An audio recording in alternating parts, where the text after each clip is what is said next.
Okay, we're recording.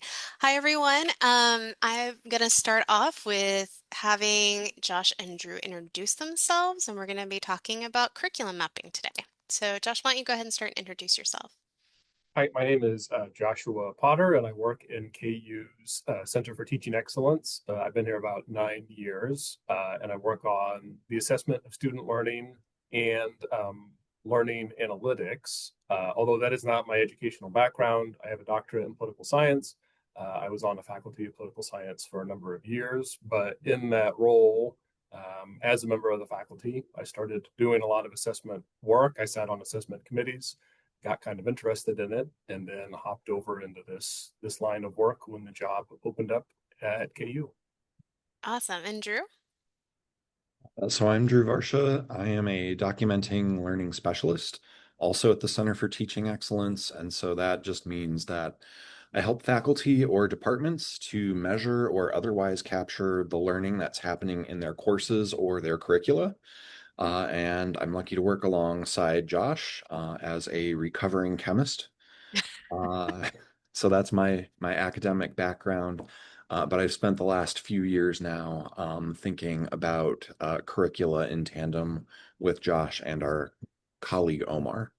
Okay, awesome. Well, thank you both for taking the time to do this. I think I'll start really broad with asking you both to think about for you as you've engaged these processes, like across KU and maybe even outside of KU, like what would you think is kind of top things that you value about what you've experienced in the curricular mapping process? So like why does it feel valuable to you or worthwhile putting the effort in doing it or conducting it? I can, oh, Drew, unless you're particularly eager to start off. I'll offer a few observations just and then kind of kick it over to Drew. I should offer the context that in our roles at the CTE, we've helped build, I don't know, a couple hundred curriculum maps. Like every single degree program on the Lawrence and the Edwards campuses need curriculum maps, and so we move in and out of departments and consult with them, kind of teach them how to do this, and work with the faculty there.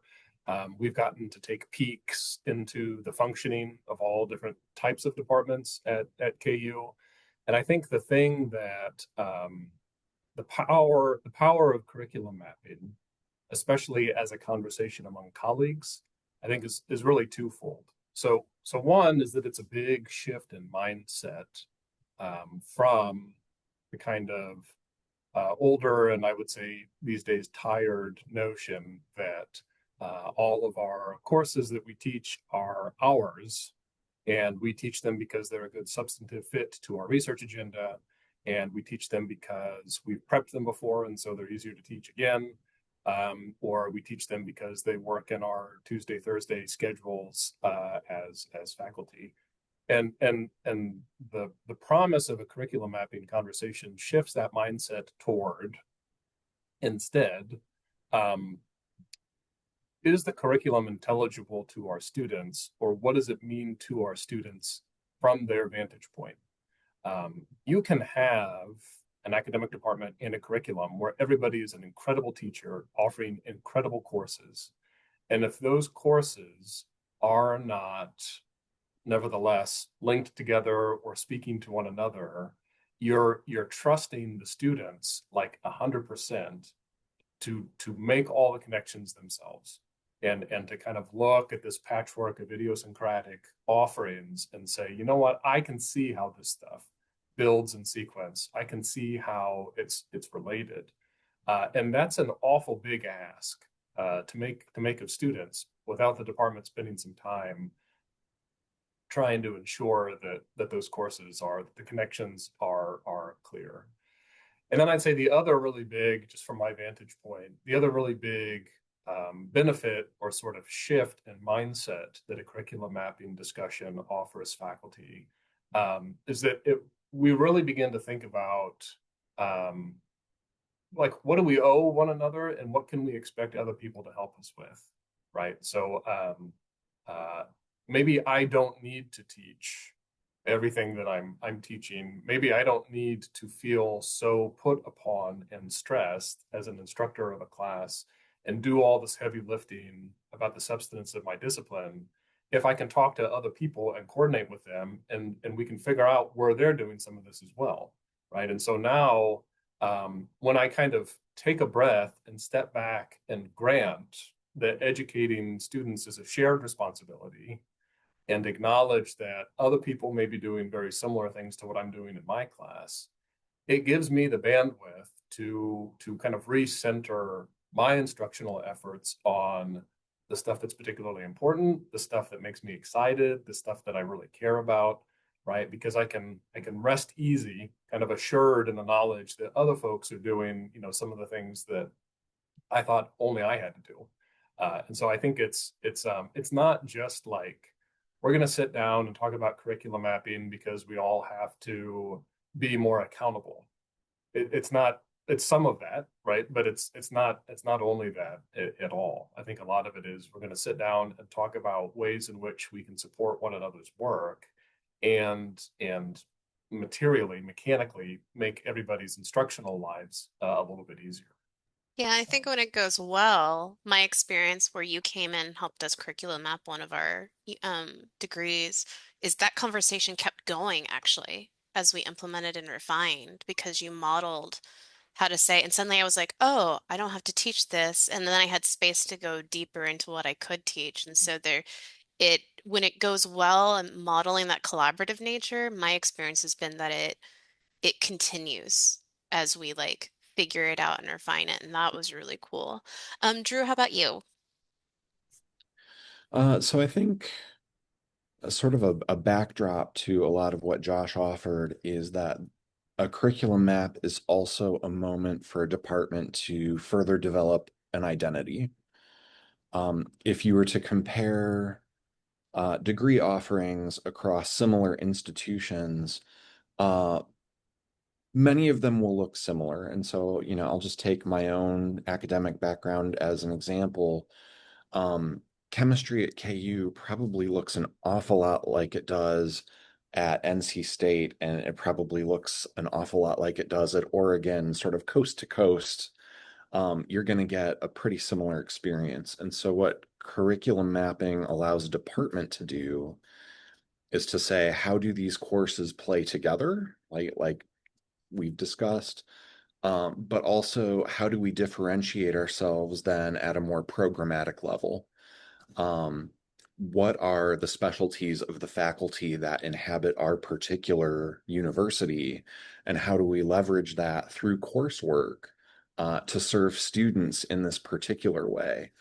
And so I think without those sorts of moments or occasions to have faculty talk to one another and communicate about what they're doing in their courses and the role that each one plays, um, you kind of lose that identity, right? And you kind of fade into that academic morass.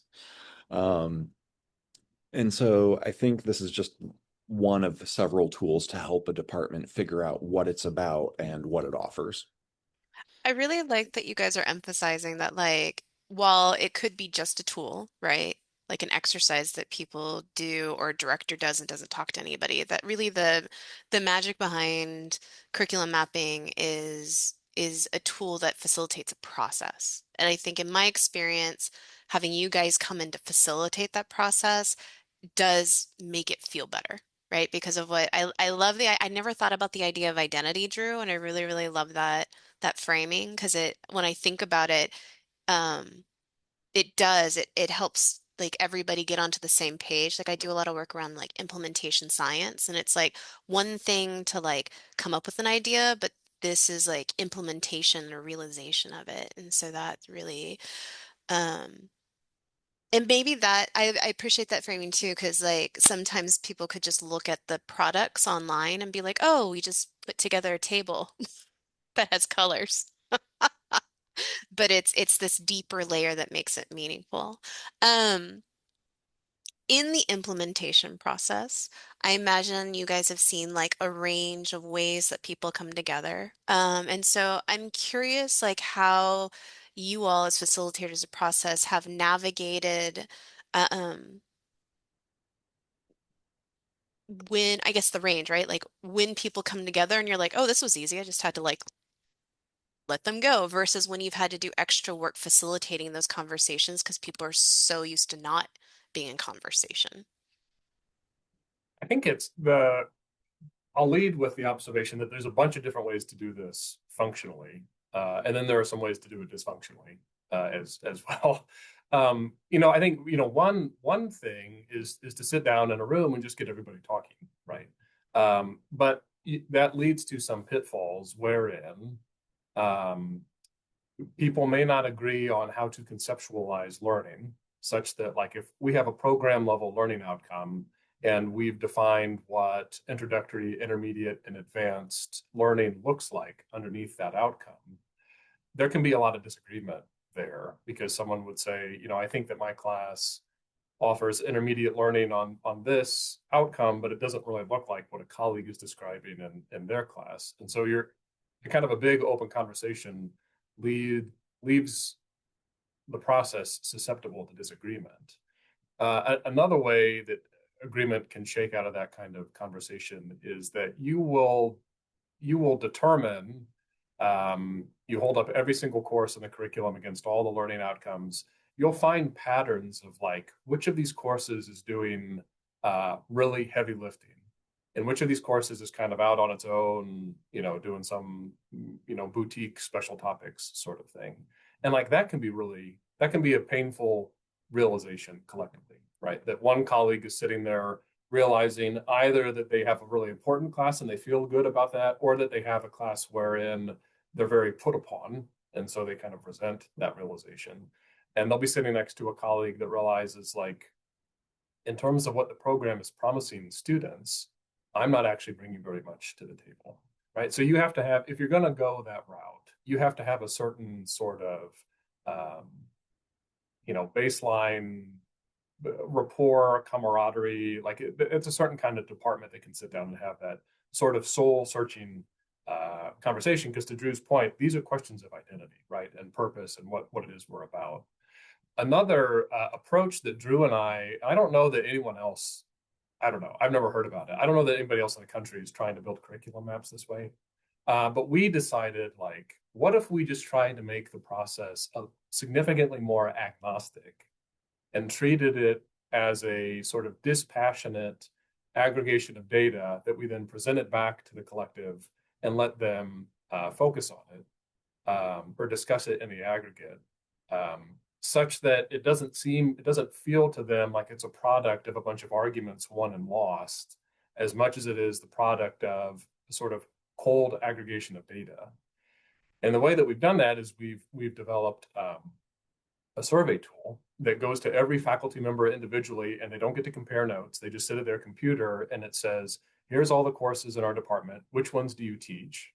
Okay, now for all these ones that you've identified, you go ahead and just describe to us how you think the levels of learning intersect with that course.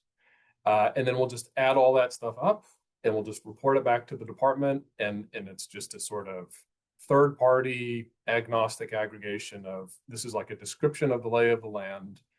Now we can have a conversation about whether or not we think this is good or not.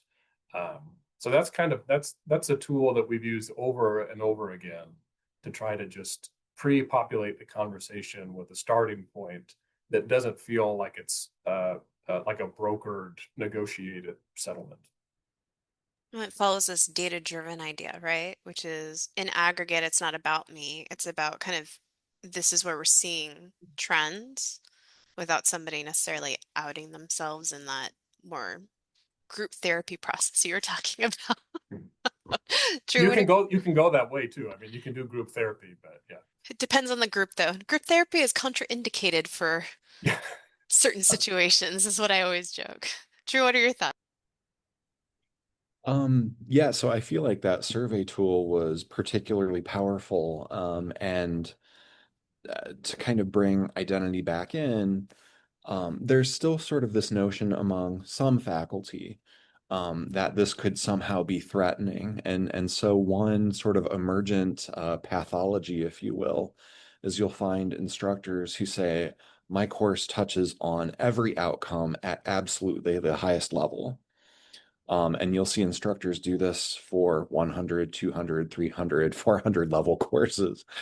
Um, but in the sense that, like Josh said, this is an occasion then to begin a conversation. We get to say things like, okay, so there are these 5 different courses that all do all of these outcomes all at the same time. What is the purpose of your course then in relation to the others? Like, are you actually serving something that differentiates you? What is the value?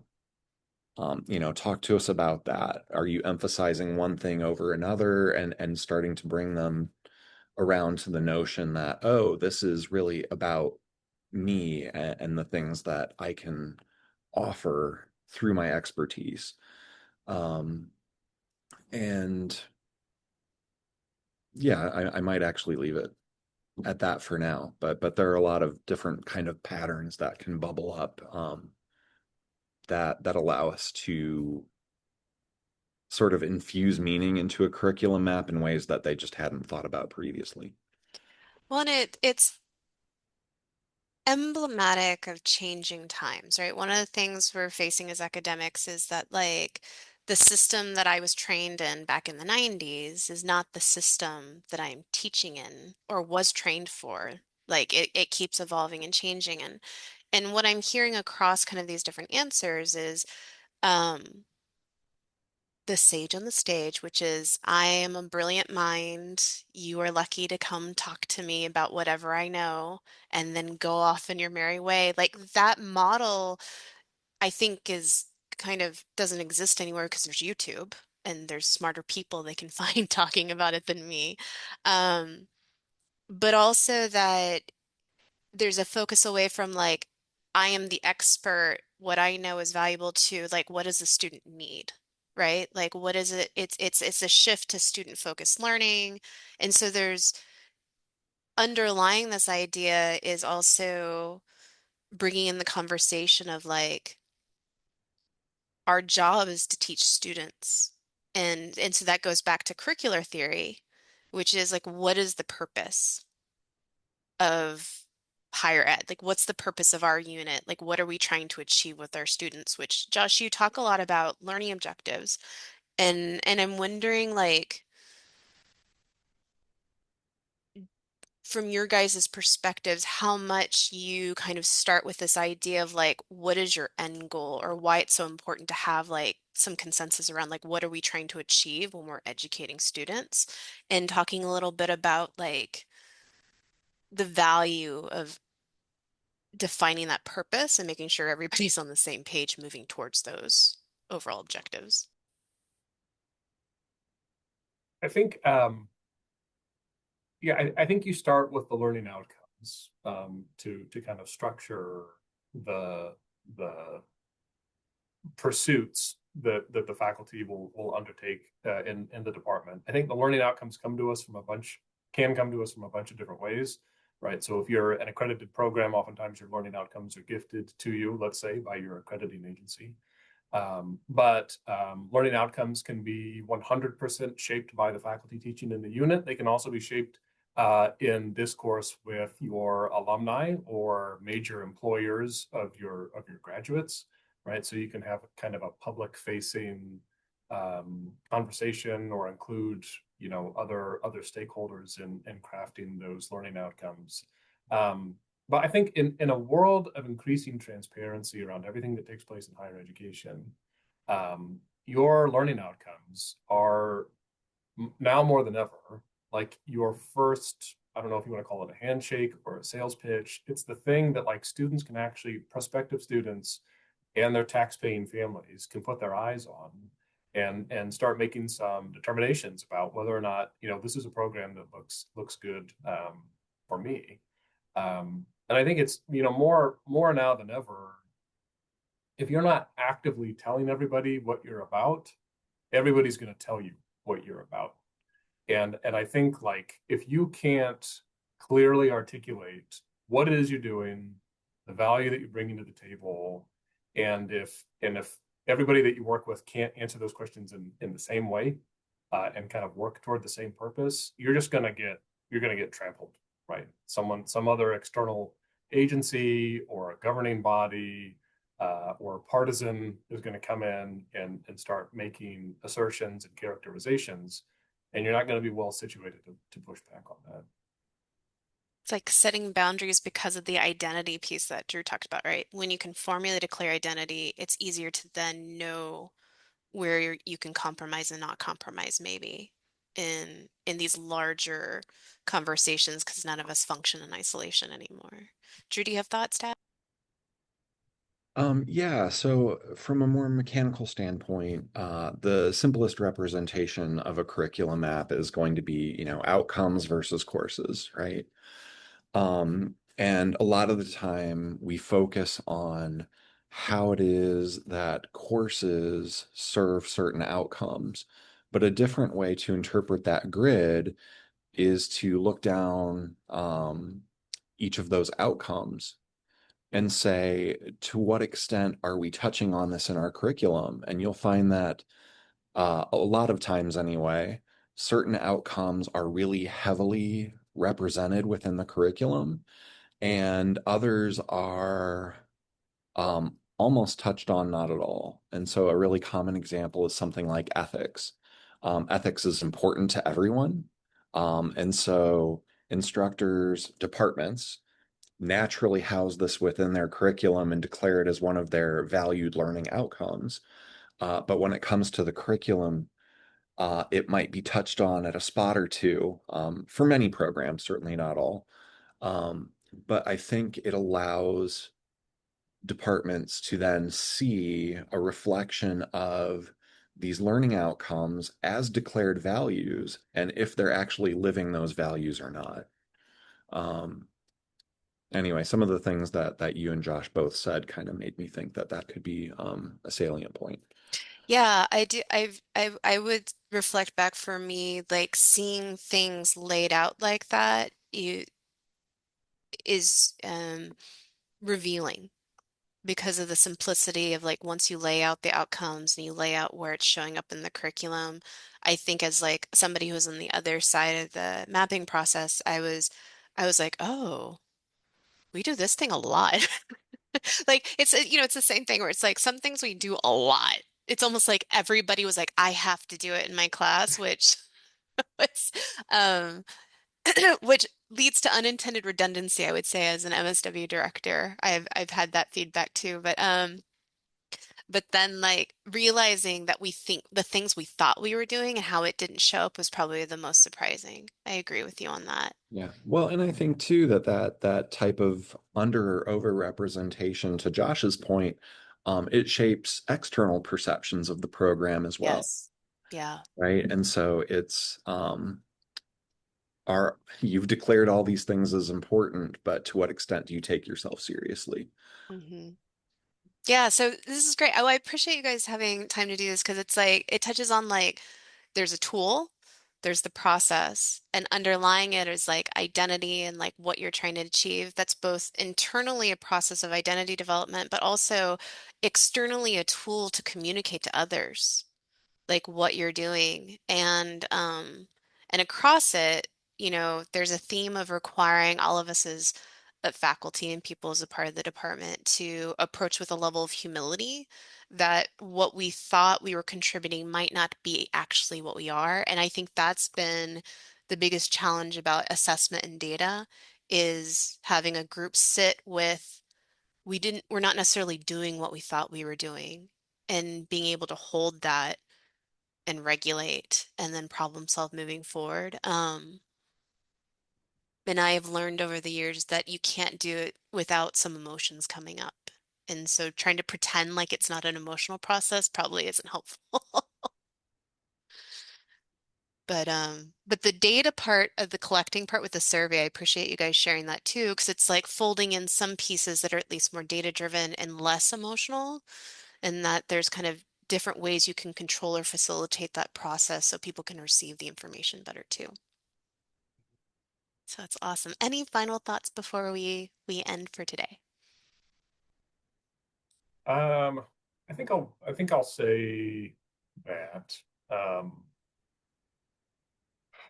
I think the curriculum mapping process, in addition to all the benefits for faculty, it opens up some really nice conversation opportunities with like the advising staff that Mm, that talks to your students. It opens up some nice opportunities to dialogue with, I had mentioned like alumni and future employers, but also your present students, like bringing them in to show them the curriculum map and saying like, do you understand the curriculum and the way we're trying to design it, or was your lived experience of the curriculum, different than that?